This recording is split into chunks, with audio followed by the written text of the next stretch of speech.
नमस्कार, आपका स्वागत है ट्रांसपोर्ट इमेज में। मैं हूं विदिशा। आइए नजर डालते हैं अब तक के अहम खबरों पर।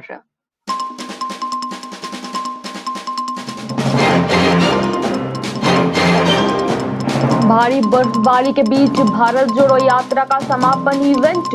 जीना है तो डरे बिना जीना होगा। भारी बर्फबारी के बीच बोले राहुल गांधी।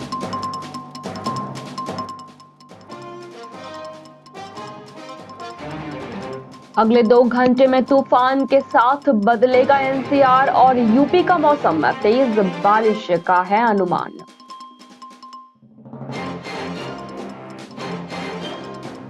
गणतंत्र दिवस पैरेड में इस बार किस राज्य की झांकी रही सबसे अच्छी झांकी? आइए जानेंगे।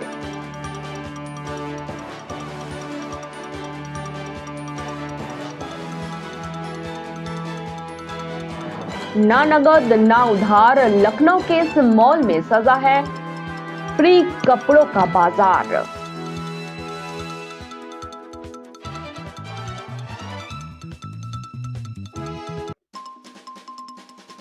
राम मंदिर के लिए नेपाल से क्यों आ रही है शालिग्राम पत्थर? जानेंगे।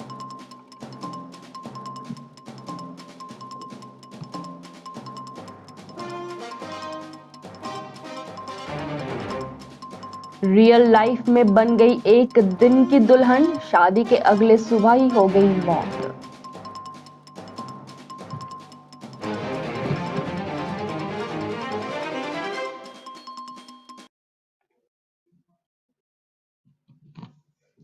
आइए जानते हैं खबरें विस्तार से। जम्मू कश्मीर के श्रीनगर में भारत जोड़ो यात्रा का समापन कार्यक्रम भारी बर्फबारी के बीच हुआ।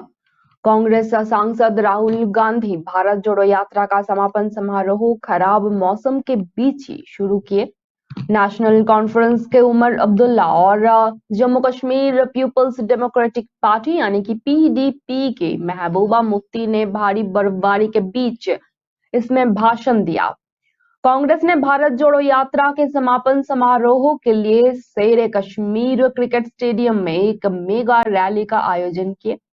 पूरे कांग्रेस नेतृत्व के अलावा विपक्षी दलों के 1 दर्जन से भी अधिक नेता रैली में शामिल हुए।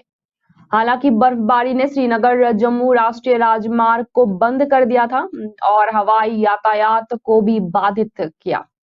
कांग्रेस सांसद राहुल गांधी ने के नेतृत्व में यात्रा के समापन समारोह में पहुंचने वाले कई विपक्षी नेता शायद इसमें शामिल नहीं हो पाए। बहरहाल महबूबा मुफ्ती ने अपने भाषण में कहा कि राहुल, तुमने कहा था कि तुम कश्मीर में अपने घर आ गए हो। ये तुम्हारा घर है। मुझे उम्मीद है कि गोडसे की विचारधारा ने जम्मू कश्मीर से जो छीन लिया है वो इस देश के वापस मिल जाएगा। गांधी जी ने कहा कि वो जम्मू कश्मीर में आशा की किरण देख सकते हैं।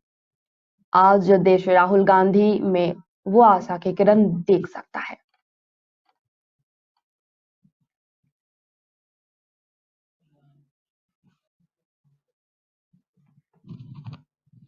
दिल्ली और एनसीआर के लोगों को सप्ताह के पहले दिन भी मौसम के बदले मिजाज से राहत मिलती दिख नहीं रही है। मौसम विभाग के ताजा अपडेट के मुताबिक राजधानी दिल्ली और आसपास के इलाकों में अगले 2 घंटे में आंधी तूफान के साथ ही कहीं हल्के तो कहीं तेज बारिश के आसार जताए जा रहे हैं। बारिश का ये दौर सोमवार को पूरे दिन जारी रहा। वैसे ही अनुमान अगले दिन के लिए भी किया जा सकता है। साथ ही इस कड़ाके की ठंड का दौर एक बार फिर लौट सकता है। मौसम विभाग ने एक दिन पहले ही पश्चिम विक्षोभ की वजह से बारिश का अलर्ट जारी कर दिया था। इस अलर्ट में बताया गया था कि मंगलवार तक बारिश का सिलसिला जारी रहेगा। अब सोमवार सुबह मौसम विभाग की तरफ से एक लेटेस्ट अलर्ट जारी कर दिया गया है। इसमें कहा गया है कि अगले कुछ घंटों में ही दिल्ली और एनसीआर से जुड़े इलाकों में आंधी तूफान के साथ बारिश की संभावनाएं हैं और ऐसा ही कुछ दिख भी रहा है मौसम में।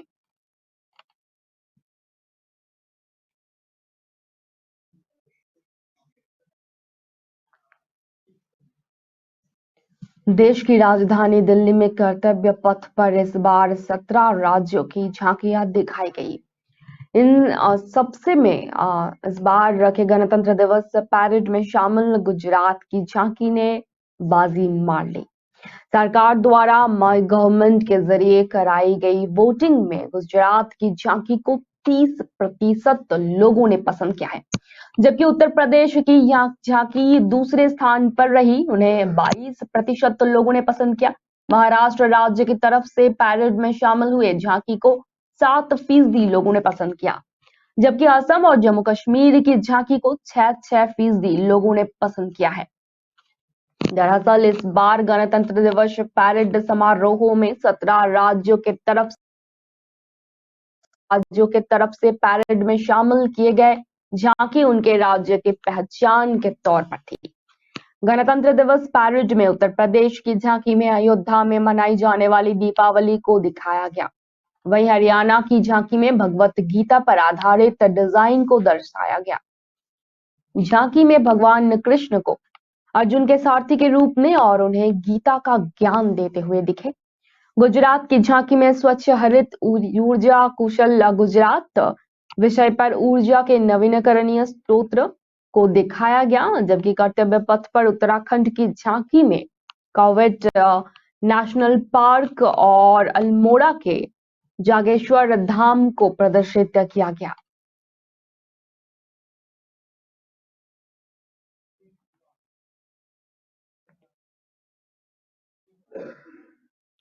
लखनऊ में एक अनोखा मॉल भी खुल चुका है और जहां पर जरूरतमंदों को निशुल्क कपड़े दिए जाते हैं। सब्जी बेचने वाले, ऑटो रिक्शा चलाने वाले, सड़क पर रहने वाले गरीब या कोई भी जो आर्थिक रूप से कमजोर है, वो यहाँ जाकर अपने साथ साथ अपने परिवार के सदस्यों के लिए भी निशुल्क कपड़े ले सकता है, अपनी पसंद से ले सकता है और उसे रोका नहीं जाता है। इस अनोखे मॉल की अनोखी पहल की है लखनऊ के रहीम नगर के ही रहने वाले डॉक्टर अहमद रजा खान ने। इस अनोखे मॉल की प्रभारी रेशमा ने बताया कि करीब 6 साल पहले डॉक्टर अहमद रजा खान ने अपने घर के पुराने कपड़ों को निकाल कर घर के बाहर रख दिया था। उन्होंने देखा कि जरूरतमंद एक एक कर के कपड़े उठाकर लेकर जा रहे हैं। यहीं से उन्हें ये आइडिया आया कि क्यों ना एक सम्मानजनक तरीके से कपड़ों को सजाकर यहाँ पर जरूरतमंदों को दिया जाए। इस अनोखे मॉल में लखनऊ भर से लोग अपने कपड़ों को यहाँ दान करते हैं। कई पुराने कपड़े दान किया जाते हैं तो कई नए कपड़े भी यहाँ दान कर दिए जाते हैं। सभी कपड़ों को जरूरतमंदों को बांट दिया जाता है। सर्दियों में खास तौर पर यह अनोखा मॉल लगाया जाता है ताकि किसी की भी मौत सर्दी की वजह से ना हो। यहाँ पर गर्म कपड़े और सूती के कपड़े भी दिए जाते हैं। सब कुछ निशुल्क होता है। ये मॉल दिसंबर, जनवरी, फरवरी 3 महीने तक सुबह 10 बजे से शाम के 7 बजे तक खुला रहता है। ये रहीम नगर की मुख्य सड़क पर ही बना हुआ है।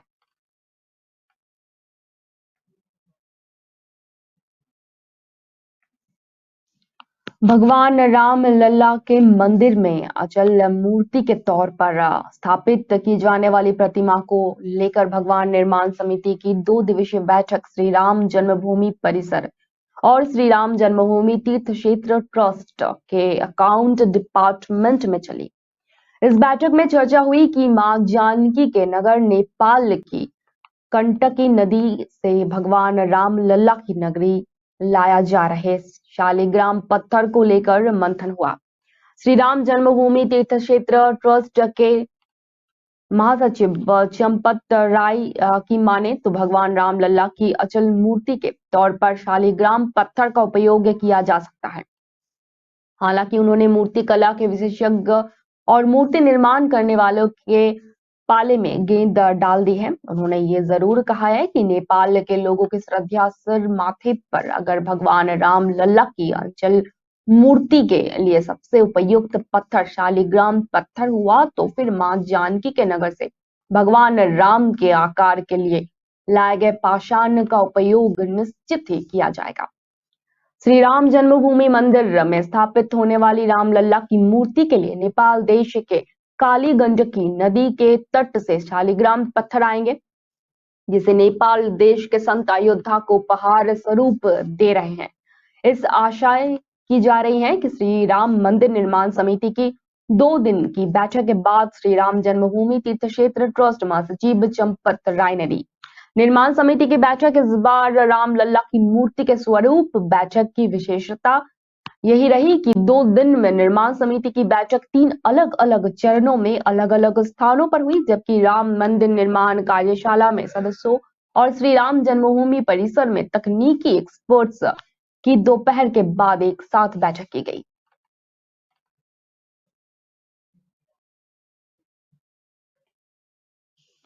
उत्तर प्रदेश के मेरठ में एक युवती ने एक दिन की दुल्हन बनकर इस दुनिया को अलविदा कह दिया। जी हाँ, ये फिल्मी सीन नहीं है बल्कि रियल लाइफ की एक हकीकत है। ससुराल में अगली सुबह जब नवविवाहिता नहाने गई तो बाथरूम में गैस लीकेज के कारण दुल्हन का दम घुट गया और उसकी वहीं पर मौत हो गई। बेटे की शादी को लेकर अभी खुशियां चल रही थी, लेकिन एकदम से दुल्हन की मौत ने इसे मातम में तब्दील कर दिया। यह नजारा मेरठ के थाना मेडिकल क्षेत्र के जागृति विहार सेक्टर 8 की है, जहां बाथरूम में नहाते समय गीजर गैस लीक होने से एक दुल्हन की वहीं पर मौत हो गई। दुल्हन सुबह नहाने के लिए बाथरूम में गई थी। जब 15 मिनट तक बाहर नहीं आई तो सास ने बाहर से बाथरूम का दरवाजा खटखटाया। कोई आवाज नहीं आने पर उन्होंने तुरंत परिवार के अन्य लोगों को इसकी जानकारी दी। सभी ने मिलकर करीब 20 मिनट बाद दरवाजा तोड़ा। अंदर गए तो देखा कि दुल्हन बेहोशी की हालत में पड़ी हुई थी। आनन फानन में कार से अस्पताल लेकर जाया गया, जहां डॉक्टर ने उसे मृत घोषित कर दिया।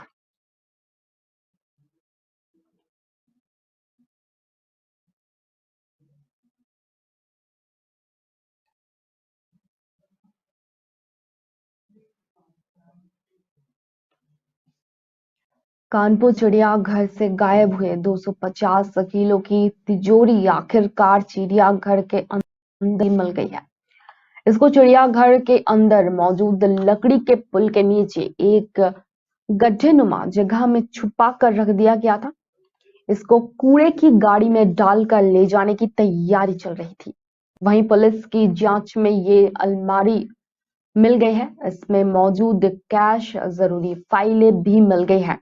अलमारी का ताला ना टूट पाने की वजह से चोर पूरी अलमारी लेकर भागने के फिराक में थे, लेकिन वजन भारी होने की वजह से ये अलमारी को उठाकर नहीं ले जा पाए। आपको बता दें कि बीते दिनों कानपुर चिड़ियाघर से लगभग 6 लाख रुपए से भारी हुई 250 किलो की अलमारी प्रशासनिक भवन से गायब हो गई थी, जिसके हड़कंप मच गया था। आनन फानन में पुलिस को भी सूचना दी गई थी। पुलिस जांच पड़ताल में जुटी हुई थी। कई कर्मचारियों को उठाकर पूछताछ की जा रही थी। इसी दौरान पुलिस को चिड़ियाघर में कमिंग के दौरान ये अलमारी मिली है, जिसमें कैश भी रखा हुआ है। पुलिस का कहना है कि चोर इस अलमारी को कूड़े की गाड़ी या किसी अन्य गाड़ी जो चिड़ियाघर में आती है उसी से ले जाने के फिराक में थे, क्योंकि इसे उठाकर ले जाना नामुमकिन था।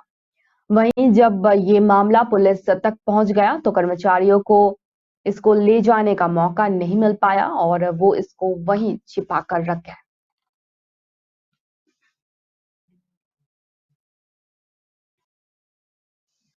सर्दी का मौसम हो और गर्मा गर्म समोसे मिल जाए तो बात ही निराली है। वहीं जब बात कानपुर की होती है तो कानपुर अपने अलग अंदाज और बेमिसाल स्वाद के लिए देश ही नहीं बल्कि पूरी दुनिया में जाना जाता है। इन दिनों कानपुर का एक समोसा कुछ ज्यादा ही चर्चा में आ रहा है। इसकी वजह से समोसे की डिग्रियां, जी हाँ, कानपुर में डिग्री वाला समोसा मिलता है। वो डिग्री कोई ऐसी वैसी नहीं है बल्कि इंजीनियरिंग की डिग्री है।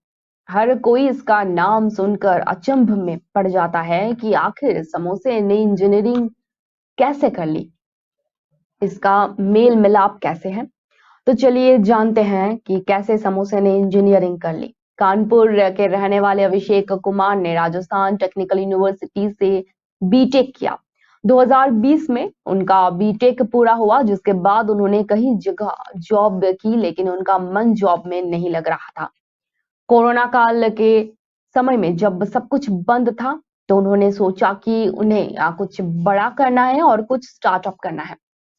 जिसके बाद उन्होंने काफी रिसर्च की और उन्होंने फूड लाइन में जाने का विचार बनाया। फिर उन्होंने सोचा कि कुछ ऐसा आइटम किया जाए जो हर जगह मिलता हो, और उनके दिमाग में समोसा आया। समोसा गली से लेकर मॉल में भी मिलता है, तो क्यों ना उसी को इंजीनियरिंग करा दी जाए।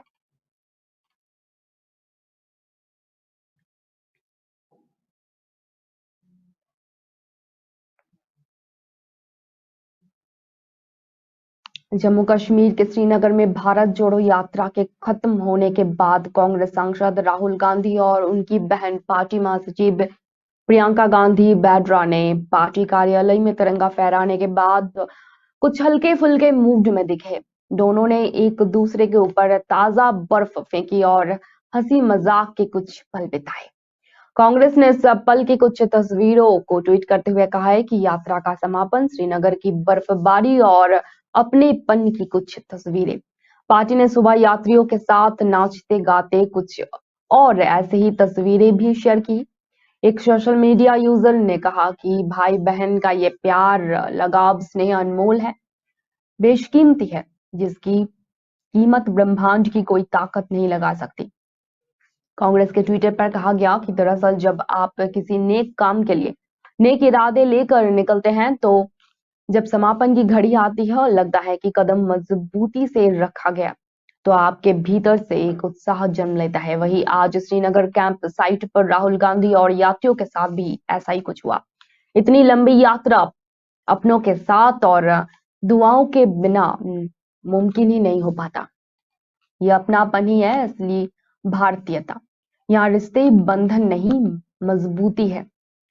यह हर्षोल्लास भारत को जोड़ने का। आज भारत जोड़ो यात्रा अंतिम पड़ाव पर श्रीनगर में बर्फ की चादर बिछी हुई है और राहुल गांधी सहित यात्री खुशियों के गीत गाते नजर आए।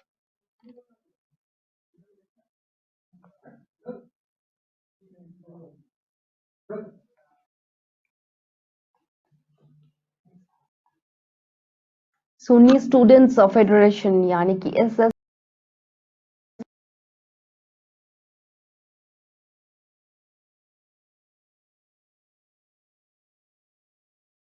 सुधार होना चाहिए, लेकिन इसके लिए नफरत फैलाना जरूरी नहीं है।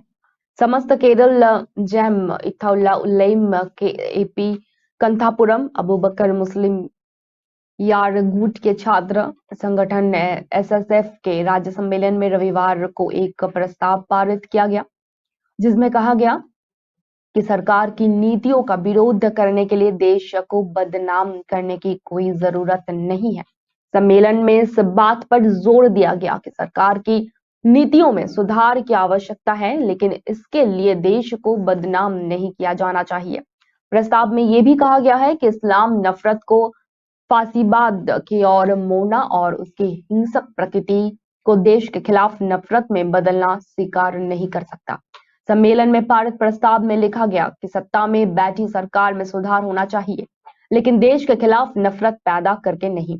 देश और उसके सत्तारूढ़ व्यवस्था को दो अलग अलग संस्थानों के रूप में देखा जाना चाहिए और सरकार की नीतियों का विरोध करने के लिए देश को बदनाम करने की कोई आवश्यकता नहीं है। इसने कहा कि सरकार के खिलाफ कड़ी आलोचना करते हुए भी बिना कोई समझौता किए राष्ट्र के मूल्य को बनाए रखा जाना चाहिए।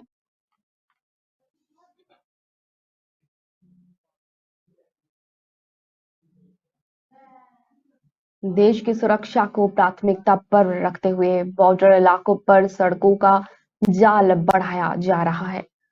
इसी को ध्यान में रखते हुए केंद्रीय बजट 2023-24 में इन सड़कों का निर्माण करने वाली बॉर्डर रोड ऑर्गेनाइजेशन यानी कि बीआरओ का बजट करीब 33% बढ़ाया जा रहा है, क्योंकि बॉर्डर इलाकों पर बनने वाली सड़कों न केवल सामाजिक दृष्टि से महत्वपूर्ण होती है, बल्कि देश की आर्थिक और सामाजिक प्रगति में भागीदार भी होती है। बॉर्डर रोड ऑर्गेनाइजेशन के महानिदेशक लेफ्टिनेंट जनरल राजीव चौधरी ने एक इंटरव्यू में ये बात साझा की कि केंद्र सरकार भी बीआरओ पर पूरा भरोसा कर रही है। यही वजह है कि 2 वर्षों में बीआरओ के बजट में 100% की बढ़ोतरी होने जा रही है।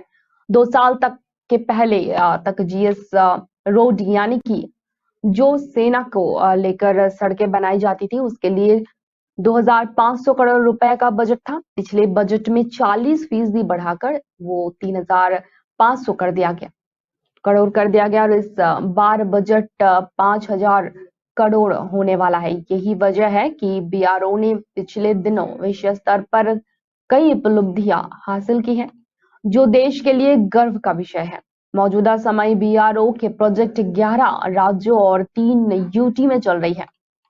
राजस्थान से लेकर जम्मू कश्मीर, हिमाचल, उत्तराखंड, पूर्वोत्तर के साथ एक स्टाफ फोर्स अंडमान निकोबार में भी तैनात किए जा रहे हैं, जो ऐसी जगह सड़कों का निर्माण कर रही है जहां पर सड़कों की कल्पना करना भी मुश्किल होता था।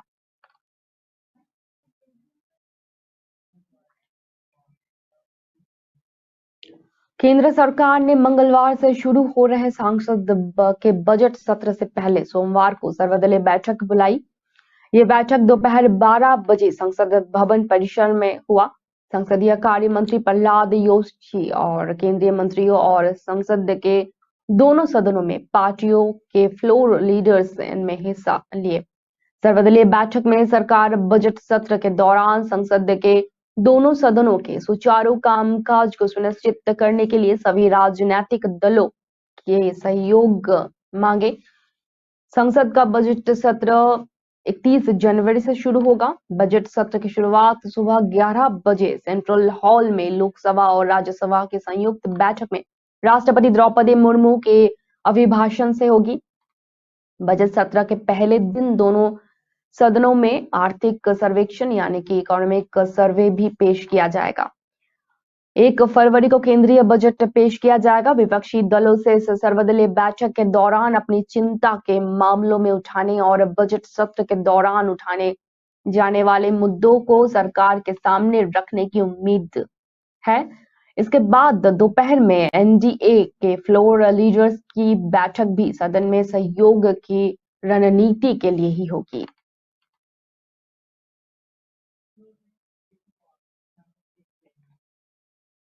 अब तक के लिए इतना ही। धन्यवाद।